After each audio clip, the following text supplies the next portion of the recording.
Look at that smile. This guy knows he's now one step closer to helping his team win IeSF. That's right. He represents Team Romania. It's not just the fact that he's on MYM and him and Ignite are former teammates. This is a national thing. There is the pride of Romania on the line here against, of course, the pride of Portugal. But yeah, that game was definitely, that's how I feel a lot of games of Hunter versus Druid go. I hear what you're saying about the fact that Druid has definitely gotten better against Hunter, but sometimes, man, it's just like you think you're doing well. You're like, well, it's turn 5. I'm at 21 health. I've got a strong board. And then Hunter's like, oh, your stuff's dead, and so are you. Well, I think one of the harder things that Ignite eventually chose to do is also accelerate some of the damage. Like, he uses hero power to take a little bit more damage instead of using some of his minions because he favored that board. And it's easy to gravitate towards that because if you pick up Savage Roar, you can kill off Hunter very quickly. I felt like even though Ignite drew pretty decently with the innervates, in the end he just costed too much of his health as a resource, and he just helped. He basically helped his opponent kill himself faster with a couple of hero powers. Yeah, very true about that. Okay, so here we are. He has Rogue and Shaman left. Right. Now, like the old me jumps at the chance to use Rogue against Hunter here, but he knows his opponent's classes as well. Is there any reason why he would use Shaman? Well, if you look at Rogue and Druid, what do you feel like is your best bet against those? Because you have to pick a deck that can win the next 2 games. God, I gotta tell you, Frodan, like I feel like both can do it, but Shaman against Rogue is a little bit scary at times. I guess it matters what version he has. Maybe he has like the severe, or not. I guess it's the chalky version. Yeah. From the coast, the double Doom Hammer, the super reach, the lots of damage would do a bit better against a Miracle deck. But, the early game of Shaman definitely can counter the early game of a Hunter if you draw well. Yeah, that's what people are saying. Shaman used to struggle against Hunter because you didn't have life gain, so if they just hero powered you enough, you'd die. But now that Shaman has such good early game start, they have Haunted Creepers, they even have Zombie Jows from time to time. That can give a lot of problems to whatever Hunter throws out early. I think Shaman is a little bit more versatile than Rogue right now in the current meta game. I feel like Rogue is more dependent than ever on Gadget Sand Auctioneer because of how inefficient their removal has been. You look at Backstab, you look at Fan of Knives, it used to be great as removal, or even Blade Flurry. But now there's so many Death Rattle minions, those things don't even clear all the time, guaranteed. Yeah, it's a very good point. But still, the Rogue. What would you choose in this case? I think I'd go Shaman if I'm making okay. If I had, and I would have because I like the extra reach in the new Shaman decks. Sure. But if I had like the double Doom Hammer and like Lava Burst, I would definitely go with Shaman here. Sure. If it was like a very conservative Shaman, a very defensive Shaman, I'd be a little bit more hard pressed. I still do like Miracle. I still think this is one of the best decks, even though it's not. Okay. It's not the dominator it once was. And there's like 5 different kinds of Miracle Rogues now, so it really depends on what Ignite is choosing for this round of 16. It's very true. Yeah.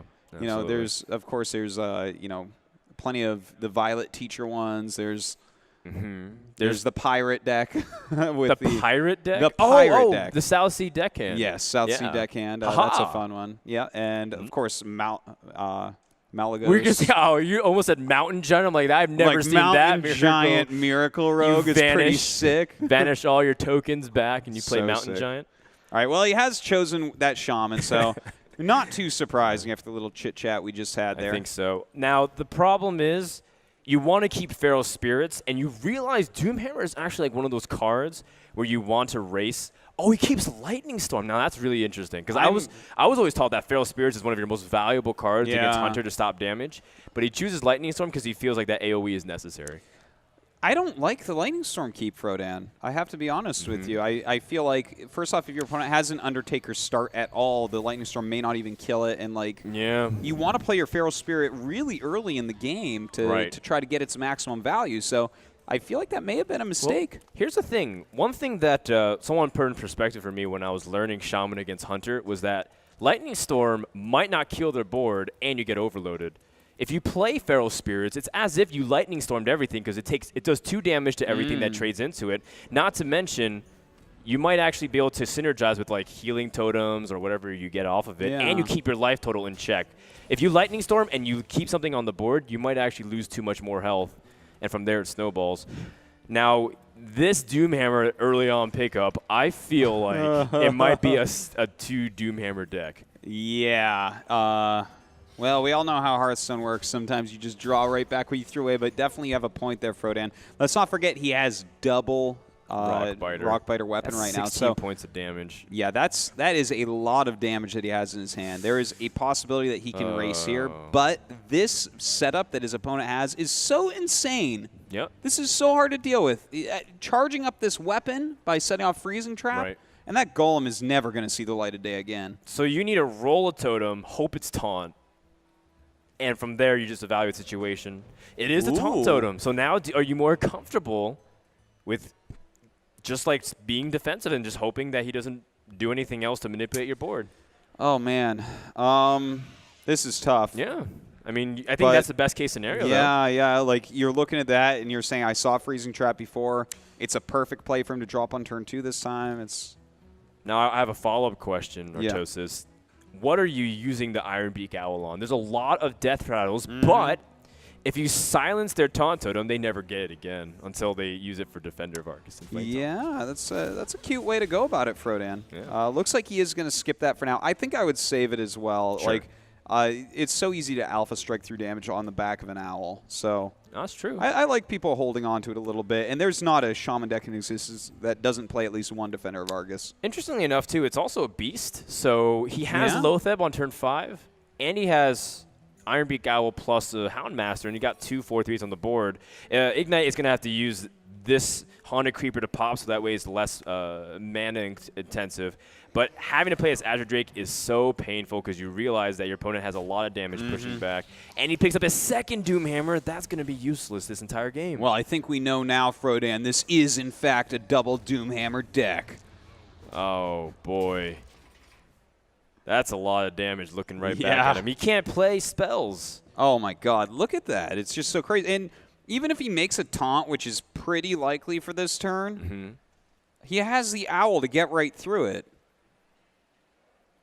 That's a really good point, because if you're putting a taunt, at this rate, you have double Doomhammer.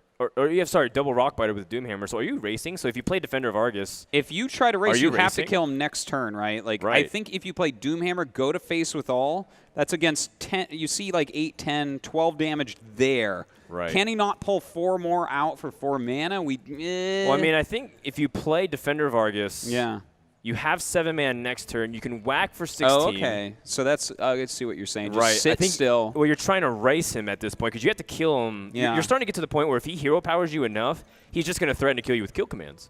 Oh, absolutely. And like just with the damage on board, it's like so scary. So, oh whoa. Oh man, this is a painful he wants exchange. to use that Lightning Storm. Well, no, he can't though. It costs a lot. He's just being so defensive. He's going to Defender. Oh, okay. He's going to Defender after this. No, okay. I see what he's doing now. Yep. This is. That's not what I expected. I feel like, being a bit more aggressive here with a hand like that. Like, he's not going to recover long-term on a hand like that. I mean, look at what he's got here to follow up. He can. Oh, boy. He can use his weapon, re-equip another weapon. He can use Houndmaster. I mean, I think he was really evaluating. If he got Snake Trap and he played Houndmaster, how nasty of a situation that would have been. So gross. Well, with what he's got in his hand here, I think you actually consider attacking here, to be honest. Here's an interesting thing, too. If you don't attack this Defender of Argus, that really telegraphs it's not Freezing Trap. Because if Freezing Trap, then you want to give back that Defender as fast as possible for the Shaman. Yeah. So I think Ignite has some information to play with here. And in fact, Ignite, the way that he tested before for the trap, he actually attacked the hero instead of the minion in the previous game. So that's actually like a little bit of a flaw, because if your opponent's playing Explosive Trap, then you're losing 2 minions. So, like, he's kind of playing into the fact that Ignite played kind of funny testing for traps before. So, if Ignite tests for the face, so that way you can see if it's Snake Trap or not, he's going to lose this Haunted Creeper, which should be trading into the Ironbeak Owl or anything else. But he's going to attack into it and see that it's not. So this is a very good read from Ignite. Yeah, now he has to be looking at that and be like, oh, is that Explosive Trap? Is that another 2 damage? Uh-oh. That's the only possibility. Otherwise, it's Misdirection or Snipe. Yeah, and it's not Misdirection or Snipe, folks. No. I mean, that's not the metagame that we're in right now. That's right. for sure.